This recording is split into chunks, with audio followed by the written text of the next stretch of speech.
जो वादा किया वो निभाना पड़ेगा। नमस्कार, मैं हूं महेंद्र प्रताप सिंह, आरटी न्यूज में आप सभी का बहुत बहुत स्वागत है। जो वादा किया वो निभाना पड़ेगा। ये लोकसभा चुनाव जो संपन्न हुआ है, जो जनप्रतिनिधि चुनकर सदन में गए हैं, इनके ऊपर कहा गया है। लेकिन ये जो लाइनें हैं, इसको बाराबंकी जनपद के युवा सांसद तनुज पुनिया जी पूरा कर रहे हैं। तनुज पुनिया जी को 18 जुलाई को भारतीय किसान यूनियन के जिला अध्यक्ष अनुपम वर्मा के नेतृत्व में सैकड़ों किसानों ने बाराबंकी की जनपद की अहम समस्या जो मेंथा ऑयल है, मुख्य खेती मेंथा ऑयल के साथ साथ तमाम समस्याएं थी, जिनको लेकर 18 जुलाई को तनुज पुनिया जी के आवास पर जाकर ज्ञापन दिया गया था, जिस पर वादा किया था तनुज पुनिया जी ने, और अपने वादे पर आज वो खरे उतरते हुए दिखाई दे रहे हैं। ये 18 जुलाई को भारतीय किसान यूनियन के जो जिला अध्यक्ष अनुपम वर्मा जी हैं, इनके नेतृत्व में सैकड़ों की संख्या में बाराबंकी जनपद के किसानों की तमाम समस्याओं को लेकर, जनपद की समस्याओं को लेकर युवा सांसद तनुज पुनिया को उनके आवास पर जाकर एक ज्ञापन दिया गया था, और ज्ञापन सौंपा गया था मुख्यमंत्री को संबोधित ज्ञापन, जिसमें मुख्य मांग थी बाराबंकी जनपद के किसानों की जो मुख्य खेती है, जो कमर्शियल खेती है, मेंथा ऑयल, जिसको बिजनेस के तौर पर जो किसान हैं उससे कमाई करके, पेपरमिंट की खेती करके वो अपना जो बिजनेस है, अपना परिवार भरण पोषण है, वो सब कुछ कर सकते हैं। लेकिन उस खेती पर सरकार का कोई ध्यान नहीं जा रहा था, जिसको लेकर भारतीय किसान यूनियन के जो जिला अध्यक्ष अनुपम वर्मा जी हैं, सैकड़ों किसानों के साथ उनके आवास पे जाकर तनुज पुनिया को ज्ञापन सौंपा था। कई बिंदुओं का ज्ञापन था, जिस पर तनुज पुनिया ने वादा किया था कि सदन की पहली बैठक में हम इस मुद्दे को सरकार से मांग करेंगे और पटल पर रखेंगे। अगर वादा हमारा नहीं पूरा होता है और जायज मांग नहीं मानी जाती है, तो मैं सदन पर ही धरना प्रदर्शन करूंगा। ये जीता जागता उदाहरण है, तनुज पुनिया ने साबित कर दिया है। आज मैं पहले आपको दिखाऊंगा कि 18 जुलाई को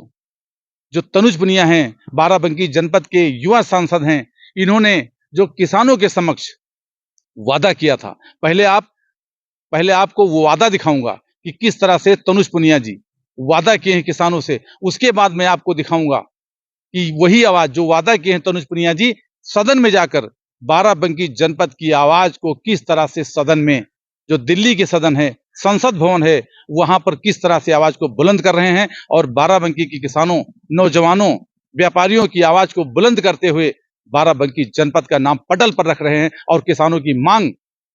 खुलेआम कर रहे हैं। तो मैं पहले आपको दिखाने जा रहा हूं, पहले आप देख लीजिए कि जो बाराबंकी जनपद के युवा सांसद तनुज पुनिया जी और किसानों के समक्ष, सैकड़ों किसानों के समक्ष, अनुपम वर्मा जो जिला अध्यक्ष है, इनके समक्ष ये वादा कर रहे हैं। पहले इनका वादा सुन लीजिए, और वादे के बाद मैं आपको दिखाऊंगा जो तनुज पुनिया जी हैं सदन में किस तरह से बाराबंकी किसानों की आवाज को पटल पर रख रहे हैं। क्योंकि हमारा जिला जो बाराबंकी जिला है, मुख्य रूप से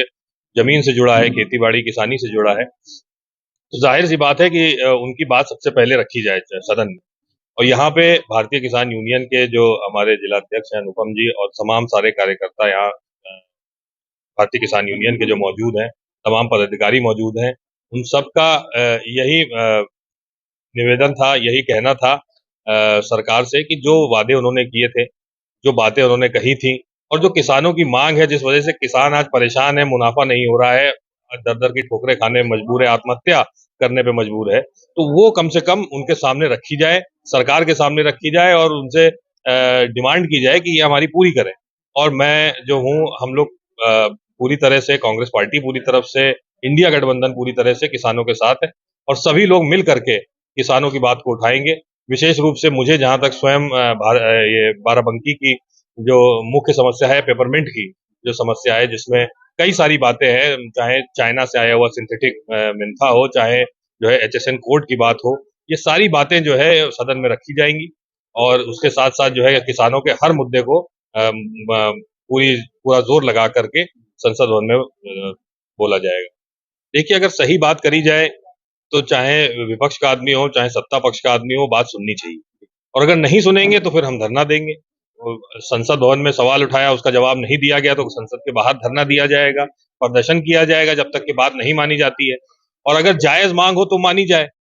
और नाजायज मांग हो तो ना माने। लेकिन जहां तक मैंने देखा है, जितनी मांगे किसान उठा रहे हैं वो सब जायज मांगे हैं, और किसानों के हक की बातें लिखी गई हैं उन सब मांगों में। तो ये बिल्कुल सही बात है, और संसद भवन से अगर नहीं माना गया तो संसद भवन के बाहर भी घेराव किया जाएगा।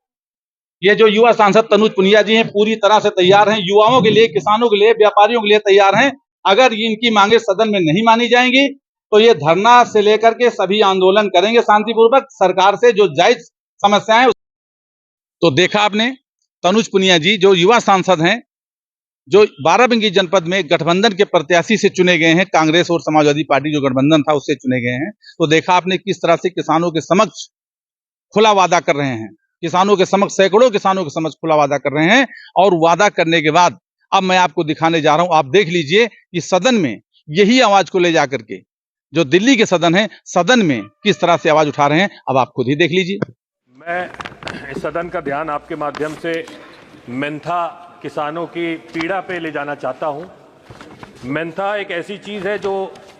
हमारे देश के, भारत का जो एक्सपोर्ट है वो पूरी दुनिया में सबसे ज़्यादा अगर कोई मेंथा एक्सपोर्ट करता है तो हमारा भारत देश एक्सपोर्ट करता है। और मुझे गर्व है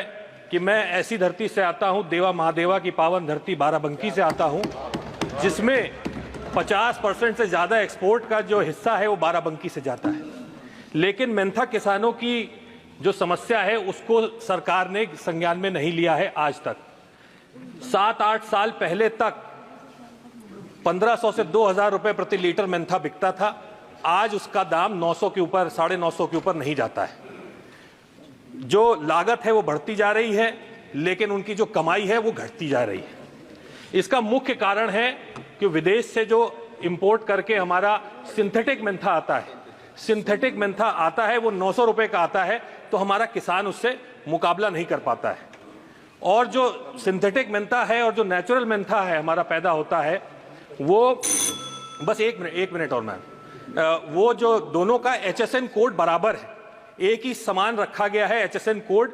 इस वजह से दोनों के बीच में अंतर नहीं होता है। तो अगर कोई खाद्य पदार्थ, टूथपेस्ट, चॉकलेट, टॉफी कुछ भी हो गया, उसमें मेंथा अगर पड़ रहा है